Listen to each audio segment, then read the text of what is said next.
സ്വന്തമായി ഒരു കപ്പാസിറ്റി ഇല്ല, ജനങ്ങളെ ഫേസ് ചെയ്യാനുള്ള ധൈര്യമില്ല.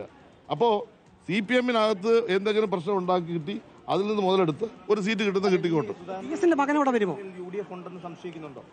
അല്ല, ഉണ്ടോ എന്ന് എനിക്കറിയില്ല. അവർ പിന്തുണ കൊടുക്കുമ്പോഴല്ലേ ഞാനങ്ങനെ പറയുന്നത്. അവർ പിന്തുണ കൊടുക്കുമോ, BJP പിന്തുണ കൊടുക്കുമോ, ആര് പിന്തുണ കൊടുക്കും? അത് ഇപ്പോൾ സ്വതന്ത്രനാണല്ലോ.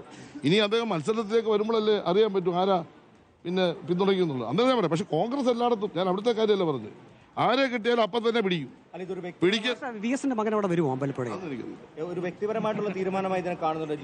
ജിസിന്റെ ഒരു വ്യക്തിപരമായ തീരുമാനം ഒരിക്കലും പാടില്ലാത്ത കാര്യം അദ്ദേഹം ചെയ്ത്. എന്നോട് വിരോധമുണ്ട് എൻ്റെ വീട്ടിൽ വന്ന് ചീത്ത വിളിക്കുക, അടിക്കുക, പാർട്ടിക്കകത്ത് നിന്ന് ഫൈറ്റ് ചെയ്യുക. അങ്ങനെ ഫൈറ്റ് ചെയ്യുന്ന അവസ്ഥ, മാനസികാവസ്ഥ ഉള്ള ആളാണ് അത്.